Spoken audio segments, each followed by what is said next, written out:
जय हिंद दोस्तों, मैं हूं अनूप और आप सब लोग देख रहे हैं ग्लोबल कॉन्फ्लिक्ट। दोस्तों, आप सब लोगों को पता ही होगा कि फ्रांस की तरफ से भारत को एडिशनल राफेल बेचने के लिए प्रयास किया जा रहा है। इवन फ्रांस हाल ही में भारत को कुछ ऐसा ऑफर किया है जिसके बाद शायद MMRCA टेंडर में फ्रांस का राफेल को ही चुने जाने का संभावना ज्यादा है। और दोस्तों, इस दरमियान अब सुनने को ये भी आ रहा है कि अमेरिका की तरफ से फ्रांस के डसॉल एविएशन के राफेल को काउंटर करने के लिए 2+2 डायलॉग के दरमियान FA-18 सुपर हॉर्नेट को लेके भारत को बड़े ऑफर का पेशकश किया गया। दोस्तों, आज के वीडियो के सबसे पहले अपडेट में मैं आप लोगों को फ्रांस की तरफ से राफेल को लेके क्या हाल ही में ऑफर भारत को किया गया है उसके बारे में जानकारी दूंगा, जबकि वीडियो के आखिरी हिस्से में इस ऑफर को काउंटर करने के लिए अमेरिका किस तरीके का प्रयास कर रहा है और FA-18 सुपर हॉर्नेट को लेके भारत को क्या ऑफर का पेशकश किया है उसके ऊपर जानकारी दूंगा। तो दोस्तों, जानने के लिए वीडियो के आखिर तक बने रहिए और चैनल को सब्सक्राइब और वीडियो को लाइक जरूर कीजिए। दोस्तों, हाल ही में भारत द्वारा 5 राफेल को इंडियन एयरफोर्स में ऑपरेशनल शामिल करने के बाद अब खबर आ रहा है कि नवंबर महीने के 5 तारीख को भारत को और 3 राफेल का डिलीवरी मिल जाएगा। इसके अलावा आने वाले कुछ और बैचों के राफेल का डिलीवरी का भी शेड्यूल फ्रांस की तरफ से तैयार कर लिया गया है और अब तक के रिपोर्ट के मुताबिक इन 5 एयरक्राफ्टों के अलावा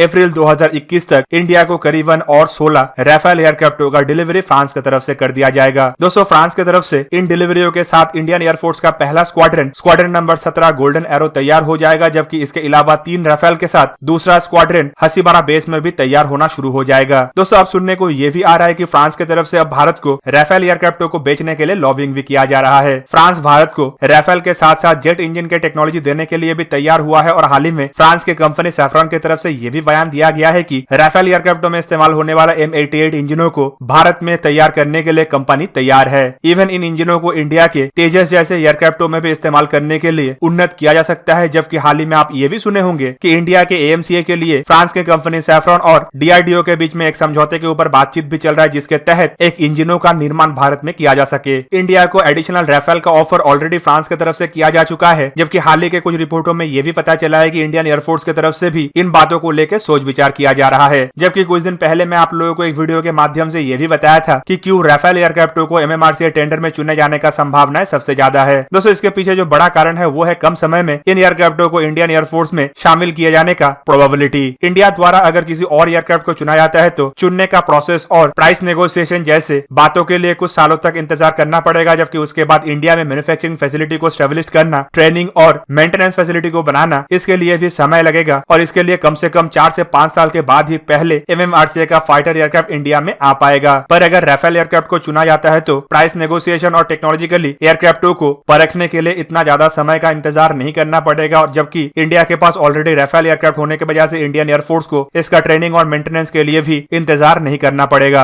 और अब इंडिया के डिफेंस सेक्रेटरी हर्ष श्रृंगल के यूरोप दौरे के दरमियान सुनने को यह भी आ रहा है कि फ्रांस के उच्च अधिकारियों के साथ उनका एक बैठक भी होगा, जहां पे फ्रांस की तरफ से भारत को MMRCA के लिए राफेल को लेके कोई बड़ा पेशकश किया जा सकता है। दोस्तों, इवन फ्रांस की तरफ से तो यह भी कहा जा रहा है कि इंडिया को टेक्नोलॉजी ट्रांसफर के साथ साथ अपने इंडिजिनियस इक्विपमेंटों में भी फ्रांस की तरफ से मदद किए जाने का संभावनाएं अब पहले की तुलना में काफी ज्यादा है और फ्रांस हर तरीके का मदद के लिए भी तैयार है। दोस्तों, एक तरफ जहां पे इन कारणों की वजह से राफेल एयरक्राफ्ट का संभावनाएं बढ़ते जा रहा है, तो वहीं पे दूसरी तरफ इसे काउंटर करने के लिए अब अमेरिका भी 2 कदम आगे आ चुका है। नया रिपोर्टों के मुताबिक 2+2 डायलॉग के दरमियान अमेरिका की तरफ से भारत को एक बार फिर से FA-18 सुपर हॉर्नेट एयरक्राफ्टों को लेकर ऑफर किया गया है। और दोस्तों, ये ऑफर फिलहाल तो इंडियन नेवी के 57 कैरियर वन फाइटर एयरक्राफ्ट को लेके ही सुनने को आ रहा है। पर दोस्तों, ये FA-18 super hornet aircraft Indian navy के अलावा इंडियन एयरफोर्स के MMRCA 2.0 टेंडर में भी शामिल है और अमेरिका खाली नेवी के लिए एयरक्राफ्टों को सप्लाई करके चुप नहीं बैठेगा, बल्कि अमेरिका भरपूर प्रयास कर रहा है कि इंडियन एयरफोर्स के ये $multi-billion के डील को भी हासिल किया जा पाए। दोस्तों, सुनने को आ रहा है कि 2+2 डायलॉग के दरमियान इंडियन नेवी के स्ट्रेंथ को मजबूत करने के लिए अमेरिका की तरफ से FA-18 सुपर हॉर्नेट के अलावा सी गार्डियन ड्रोन को लेकर भी ऑफर किया गया है और अमेरिका प्रयास कर रहा है कि इन एयरक्राफ्टों को और ड्रोन को लेकर इंडिया के साथ जल्द से जल्द डील के ऊपर हस्ताक्षर कर लिया जाए। अमेरिका पहले फेज में इंडियन नेवी के जरूरतों को देखते हुए एयरक्राफ्ट के डील के साथ आगे बढ़ना चाहता है, जबकि इसके साथ साथ इंडिया को एयरफोर्स के डील के लिए पुश करने के लिए भी आगे बढ़ेगा। दोस्तों, आपके जानकारी के लिए बता दूं कि इंडिया द्वारा 57 फाइटर एयरक्राफ्ट खरीदने का एक बात रखा गया था, जो असल में इंडिया के फ्यूचर एयरक्राफ्ट कैरियर के लिए इस्तेमाल होगा और इसके लिए अमेरिका के FA-18 सुपर हॉर्नेट के अलावा डसॉल एविएशन के राफेल के द्वारा भी प्रयास चलाया जा रहा है। हाल ही के कुछ रिपोर्टों में यह भी सुनने को आया है कि डसॉल एविएशन के एडिशनल राफेल एयरक्राफ्ट एयरफोर्स के लिए खरीदने के साथ साथ इंडियन नेवी के लिए भी 20 राफेल एयरक्राफ्टों को इमरजेंसी बेसिस पे खरीदा जा सकता है। और दोस्तों, अगर ये खबर सही है तो अमेरिका का पत्ता एयरफोर्स और नेवी दोनों के डील से ही कट सकता है। वैसे अगर देखें तो डसॉल एविएशन के राफेल एयरक्राफ्ट और अमेरिका के FA-18 सुपर हॉर्नेट दोनों ही कैटेपुल लॉन्चिंग बेस एयरक्राफ्ट है और इंडिया के पास फिलहाल कैटेपुल लॉन्चिंग बेस एयरक्राफ्ट कैरियर नहीं है। मतलब इंडिया के पास जो एयरक्राफ्ट कैरियर है उसमें डायरेक्टली इन फाइटर एयरक्राफ्टों का इस्तेमाल नहीं किया जा सकता है।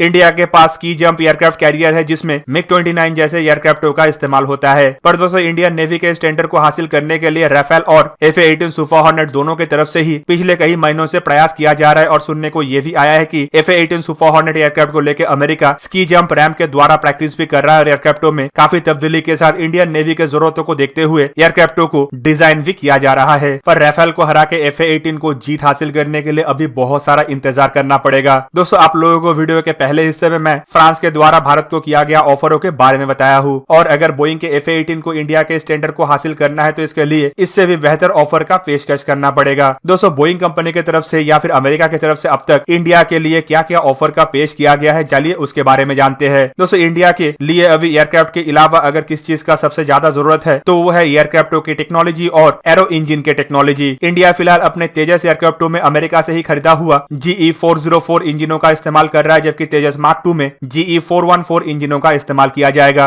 और दोस्तों अगर अमेरिका को भारत के टेंडर को जीतना है और मल्टी बिलियन डॉलर के डील को संपूर्ण करना है तो अमेरिका को अब एयरक्राफ्टों के साथ साथ इंजन के टेक्नोलॉजी को लेकर भी भारत के साथ बातचीत करना चाहिए। हाल ही में सुनने को यह भी आया है कि अमेरिका की तरफ से इंडिया के कावेरी इंजनों को रीडेवलप करने के लिए भी ऑफर किया गया था और फिलहाल उसके लेके भारत की तरफ से कोई जवाब नहीं दिया गया। अमेरिका द्वारा भारत के AMCA प्रोजेक्ट में भी मदद करने का बात कहा गया था, जबकि अमेरिका के और एक कंपनी मतलब लॉकहीड मार्टिन की तरफ से तो यह भी कहा गया है कि अगर लॉकहीड मार्टिन के फाइटर एयरक्राफ्ट को चुना जाता है तो सप्लाई चेन में शामिल करने के साथ साथ भारत को इंजन टेक्नोलॉजी को भी फरोग किया जा सकता है। दोस्तों अब तक यही माना जा रहा था कि अमेरिका का जो कठोर नियम है वो इन टेक्नोलॉजी को ट्रांसफर करने के बीच में बाधा बन सकता है, पर इंडिया और अमेरिका के बीच में हाल फिलहाल में जो समझौते के ऊपर हस्ताक्षर हुआ है, खास करके जो 4 बेसिक एग्रीमेंट के ऊपर हस्ताक्षर हुआ है, उसके बाद दोनों देशों के बीच में ऐसा कोई वादा और ज्यादा समय तक टिक नहीं पाएगा। दोनों देशों के बीच में टेक्नोलॉजी ट्रांसफर को लेकर पिछले साल ही इंडस्ट्रियल सिक्योरिटी एनेक्शन नामक एक एग्रीमेंट के ऊपर भी हस्ताक्षर हो चुका है, जिसके बाद अमेरिकी कंपनी अब भारत में ही फाइटर एयरक्राफ्टों का मैन्युफैक्चरिंग या फिर भारत के कंपनियों के साथ ज्वाइंटली मैन्युफैक्चरिंग कर सकता है। इवन कंपनियों की तरफ से भारत के कंपनियों को टेक्नोलॉजी का भी फरोग किया जा सकता है और इसमें अमेरिका का कोई भी रूल अब कोई बाधा पैदा नहीं करेगा। 2+2 डायलॉग के दरमियान माना जा रहा है कि अमेरिका की तरफ से भारत को ऐसे ही टेक्नोलॉजी ट्रांसफर और इंजनों के टेक्नोलॉजी को लेकर भी बात किया गया होगा, जबकि अगर इस तरीके का ऑफर अमेरिका की तरफ से भारत को नहीं किया जाता है तो F/A-18 सुपर हॉर्नेट को इस टेंडर में बढ़ोतरी किसी तरीके से हासिल नहीं होगा। दोस्तों फ्रांस अब भारत के लिए लगभग रशिया के बराबर का दर्जा हासिल कर चुका है और दोस्तों मैं ये इसीलिए कह रहा हूँ क्योंकि हाल ही के दिनों में फ्रांस की तरफ से भारत को खाली मिलिट्रीली सपोर्ट नहीं किया गया, बल्कि आर्टिकल 370 हटने के बाद चाइना की तरफ से जो प्रयास किया गया था कि भारत को सिक्योरिटी काउंसिल में घसीटा जाए, उसको भी फ्रांस द्वारा ही नाकाम किया गया था।